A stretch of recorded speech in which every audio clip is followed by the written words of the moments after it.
j'espère que ça va bien. Aujourd'hui, on se retrouve dans l'épisode 17 du podcast Sacré Stress. Alors, bienvenue dans le monde des mécanismes de survie et comment s'en sortir. Alors, est-ce que tu fais plutôt partie des flight, des fight ou des freeze? Alors, ça, c'est des mécanismes de survie que notre corps a, des mécanismes automatiques face à un danger ou une menace qui est perçue. Donc, comme je disais tantôt, il y a le flight, il y a le fight et il y a le freeze. C'est quoi le flight? Donc, on appelle ça en français la fuite. C'est quand on ressent un besoin urgent d'échapper à une situation, que ce soit physiquement ou mentalement. Ça peut être, exemple, vous avez dit oui pour une soirée, puis à la dernière minute, ça vous tente pas. Pourquoi? Parce que vous avez peur d'être critiqué, soit sur votre habillement, sur ce que vous allez dire. Donc, on veut prendre la fuite. Et aussi, ça peut être de la procrastination, mais la procrastination, ça peut être aussi pour aller faire d'autres choses. Hein? On fait pas qu'est-ce qu'on a à faire. Donc, ça aussi, c'est une fuite. Il y a le combat hein, qu'on appelle le fight, qui est une montée d'adrénaline, puis ça nous pousse à nous défendre. Puis, soit les gens ils peuvent se mettre en colère, ils peuvent avoir des jugements, ils peuvent avoir différents comportements, OK? Donc, ça, c'est quand quelqu'un, on peut parler avec quelqu'un, il se met en colère. Donc, ça, c'est aller en mode combat. Donc, moi, ça m'arrive que s'il y a quelqu'un qui me met, qui parle plus haut, moi, la personne, supposons, est en fight, moi, je viens en freeze. Le freeze, c'est que je ne bouge pas, je deviens figée. Et c'est là que je vais vous expliquer le freeze. Donc, c'est lorsqu'une menace est tellement grande que qu'on bouge plus. Hein? On reste figé, on reste comme paralysé, immobile, parce que puis on est incapable d'agir. Donc, comme je disais, moi, c'est une de mes mécanismes de survie, c'est de ne pas bouger. Donc, face à ce que je peux voir ou ce qui pourrait arriver, je sais pas qu'est-ce qui va arriver. Donc, moi, c'est le figement. Sûrement qu'il y en a beaucoup. Anyway, de toute manière, dans ma clientèle, il y a beaucoup de gens qui vivent des figements et c'est pour ça que je les ai ici beaucoup avec la méthode TRE que j'enseigne et ça sort du défigement. Mais ça veut pas dire qu'on ne sera plus jamais figé parce qu'on a en soi un mode de fonctionnement. Donc, même si on vient qu'à moins figer, admettons, on vient à moins combattre ou moins fuir, on a en dedans de nous un mode de fonctionnement qui va être plus là. Mais ça ne veut pas dire qu'on va pas aller dans les autres mécanismes. Donc, s'il y a des mécanismes de survie, il y a aussi des mécanismes de vie. OK? Donc, s'il y a les mécanismes de vie, ça veut dire que on passe à un passage de vie où on est beaucoup plus en sécurité, on est beaucoup plus dans le calme et dans la confiance. On est capable de profiter pleinement dans notre réalité sans être vraiment gros stressé. Puis ça, c'est comme par exemple quand on est dans une connexion sociale où on se fait des amis, où on est bien. Donc ça veut dire que le nerf vague, tantôt je vais aller en parler, le nerf vague, il est régulé. Ça veut dire il est capable de nous faire sentir en sécurité. Donc on va être capable d'aller chercher, on peut être capable d'aller chercher de l'aide, on va être capable de s'avancer vers une personne, même si on est stressé, mais on va le faire. OK, on va aller faire des actions. Donc, il y a la connexion sociale, il y a la relaxation qui est profonde. On peut aller lire un livre, on peut être présent à soi, on peut faire une prière. On ne voit pas des urgences. Les urgences, ils vont pas être aussi réels que quand on est en mode de mécanisme de survie. Donc, vite, vite, vite, il faut faire ça, il faut faire ça. Quand on est en mode de connexion avec soi-même, avec le nerf vague, on n'a pas cette sensation-là comme ça. Puis aussi, quand on est à l'écoute de nos besoins, c'est une manière de voir qu'on est dans nos mécanismes de vie. On est attentif à nos besoins physiques, à nos besoins émotionnels, puis on y répond sans culpabilité.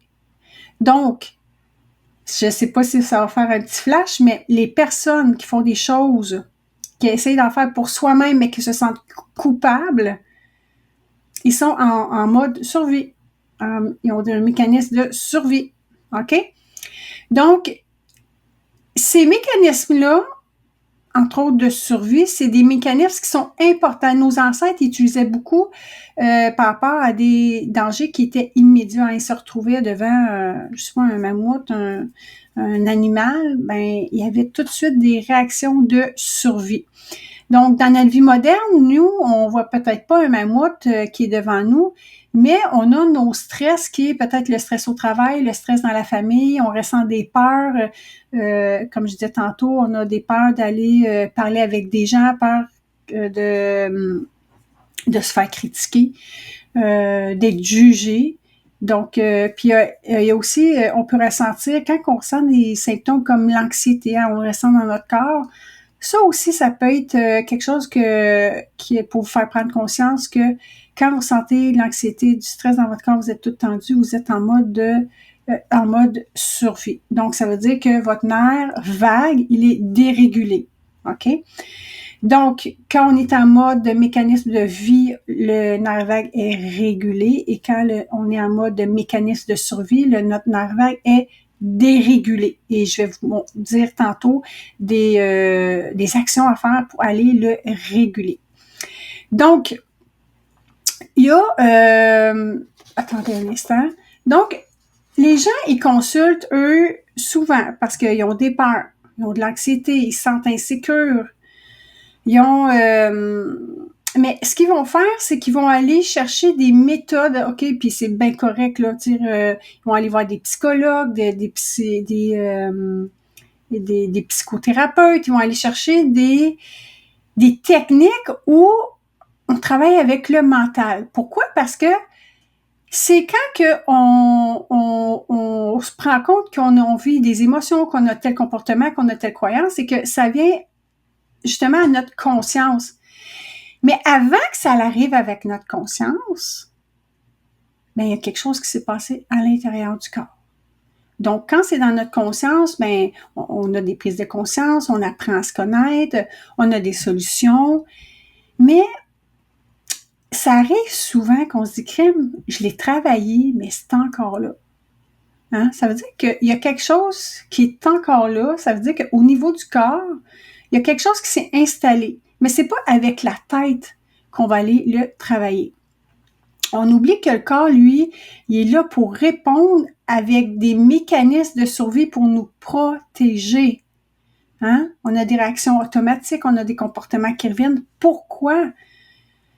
Avant même d'y penser, notre corps, il réagit de telle manière. OK? Donc, c'est le système nerveux qui met en place des mécanismes. Le système nerveux, c'est quoi? Ben, il est divisé en deux. On a le mode sympathique, hein, c'est lui qui va activer les mécanismes de survie, de combat et de fuite. Puis on a le parasympathique, où ce que c'est le nerf vague. Hein? Le nerf vague, lui, est responsable vraiment de l'état dans lequel on peut être en repos ou en récupération. Donc, et de sécurité. Et puis moi, depuis que je travaille avec le nerf vague, ça fait tellement une différence dans ma vie personnelle et dans la vie de mes clients. Ça fait vraiment une grosse différence. J'ai pas besoin d'aller chercher quelque chose à l'extérieur. Je peux travailler mon nerf vague avec mon propre body, avec mon corps, OK? Je vais vous quand même donner tantôt des actions à faire pour aller le stimuler. OK? Donc, c'est des choses qu'on peut faire pour aller justement s'entraîner à aller chercher plus de sécurité. OK? Donc, lui, le nerf vague, c'est quoi? Lui, c'est le nerf le plus long du corps. C'est un des nerfs crâniens. OK? Puis lui, c'est une partie essentielle de notre système nerveux. OK? Lui, il gère toutes les fonctions involontaires, même la digestion, tout ce qui est au niveau du cœur, tout ce qui est au niveau du poumon, au niveau de la respiration. Lui, il est là pour ça. Il y a plein d'autres choses qu'il fait aussi, mais là, aujourd'hui, c'est pas un cours sur le nerf vague. Donc, dans son rôle, c'est de nous protéger en nous régulant. OK? Il va nous réguler face à des dangers qu'on voit. Puis les dangers, là, c'est pas des dangers, comme je disais tantôt, d'être devant un mammouth, là. On n'a pas ça dans nos villes. Mais ça peut être avec des gens, avec qui sont dans notre entourage. Ça peut être aussi un animal. OK? Donc, on vit des dangers selon aussi nos expériences qu'on a eu auparavant. OK? Donc, moi, comme j'en ai un, c'est, comme je disais tantôt, si on parle fort, ben, moi, j'ai vécu dans des situations où on m'a parlé fortement et je me suis figée. Pourquoi? Je pouvais pas fuir ou m'en aller ou combattre, là. C'était impossible dans cette situation-là où moi, mon système nerveux a décidé que c'était mieux que je sois dans le figement, que je sois immobile, pour ne pas avoir une conséquence. OK? Bon. Donc, comment qu'on peut réguler notre système nerveux? Ben, c'est en s'entraînant. Donc, quand on vit des peurs, de l'anxiété, de l'insécurité, c'est des actions que vous allez pouvoir faire pour aller stimuler le nerf vague et rentrer plus en paix, en confiance et en sécurité, pour être moins dans nos mécanismes de survie. Alors, il y en a un que tout le monde sait pratiquement, c'est la respiration. On peut pas s'en sortir, c'est toujours une des solutions, c'est la respiration lente et profonde. Et si on veut aller activer, stimuler le nerf vague, on va expirer plus longtemps. OK? Donc, on va inspirer 1, 2, expirer 1, 2, 3, 4. OK? Donc, ça, c'est une des premières choses. OK? La cohérence cardiaque, vous allez pouvoir trouver sur le net la technique. Donc, ça va synchroniser votre respiration avec votre rythme cardiaque. Donc, ça va apaiser votre système nerveux. Il y a le TRE que j'enseigne, qui sont les exercices pour libérer les tensions, les stress et les impacts des traumas dans le corps. C'est vraiment une technique de corps où on va aller vraiment libérer les mémoires de mécanismes de survie. Ça, c'est une méthode extraordinaire. Et si vous voulez aller voir c'est quoi, mon site internet, c'est le www.tremontréal.com. Méthode extraordinaire. Aussi, vous pouvez méditer, vous pouvez chanter. Chanter stimule le nerf vague, vous gargariser, rire, avoir une connexion sociale, ça veut dire aller parler avec vos amis. Ça aussi, ça peut aider des gens à aller stimuler le nerf vague. Donc, si vous arrive une situation où vous êtes dans vos mécanismes de survie, vous avez des peurs, de l'anxiété, du stress, mais allez voir une amie, vous allez pouvoir en parler, puis ça va vous apaiser. OK? Il y a le massage aussi qui peut vous aider. Des techniques de visualisation, se mettre du froid dans le visage, avoir une meilleure qualité de sommeil. Ça aussi, ça aide. Donc, c'est différentes actions que vous pouvez faire et pour les noter, vous allez pouvoir reprendre la vidéo et les reprendre. Mais il y a plein de techniques. En fait, moi, ce que je dis aux gens, c'est des ressources. Qu'est-ce qui vous fait du bien? Si tu marcher dans la nature, si tu allais prendre un bain, ben si c'est ça, si c'est faire des sandwichs puis faire de la nourriture, ben si c'est ça, faites-le. Ça veut dire que c'est une ressource pour apaiser votre système nerveux. OK? Par contre, ce que je veux vous dire, c'est que c'est un processus, il faut s'entraîner. OK? Même quand on n'est pas dans un stress, on peut s'entraîner, on fait ces activités-là, ces actions-là pour que lorsque vous allez vivre un stress, mais vous allez être plus vite dans la sensation de sécurité. OK? Il y a une chose qui est importante, j'ai beau vous dire qu'on a des mécanismes de survie. Ce que je vous donne aujourd'hui, c'est pour vous aider à aller chercher la sécurité et de l'apaisement. Par contre, il y a aussi une chose qui est importante, c'est on appelle ça d'aller chercher les objectifs de survie. OK? Donc, si moi, j'ai un objectif, je sais pas, de parler en public. Donc, pourquoi je veux parler en public?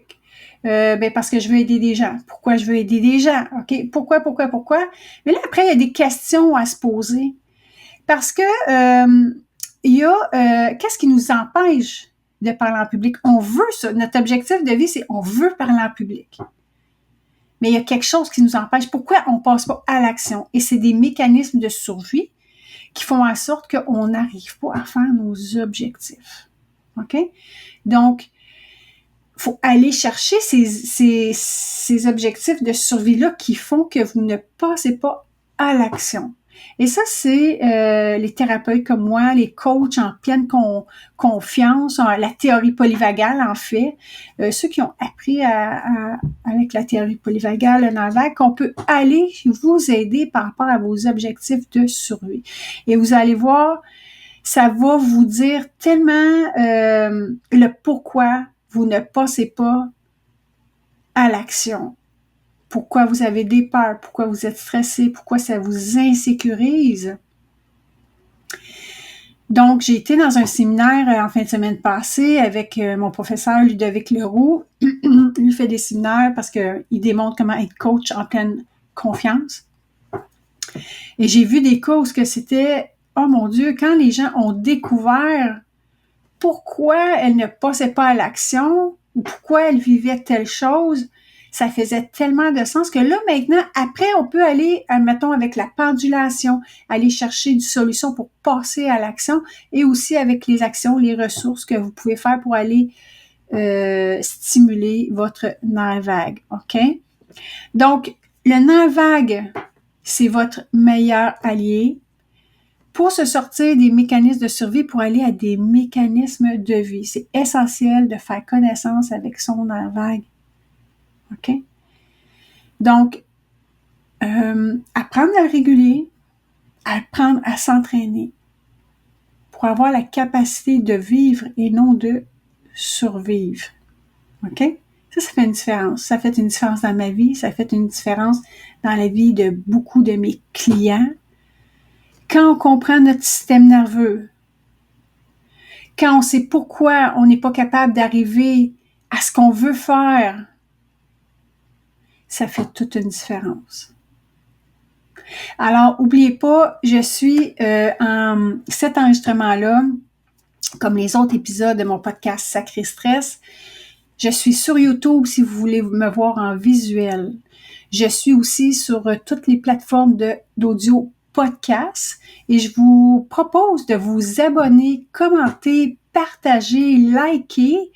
Si vous connaissez des gens qui ont de la misère à passer à l'action, c'est parce qu'il y a quelque chose en arrière qui les insécurise et les maintient dans leur mécanisme de survie. Sur ce, je vous dis à la prochaine épisode.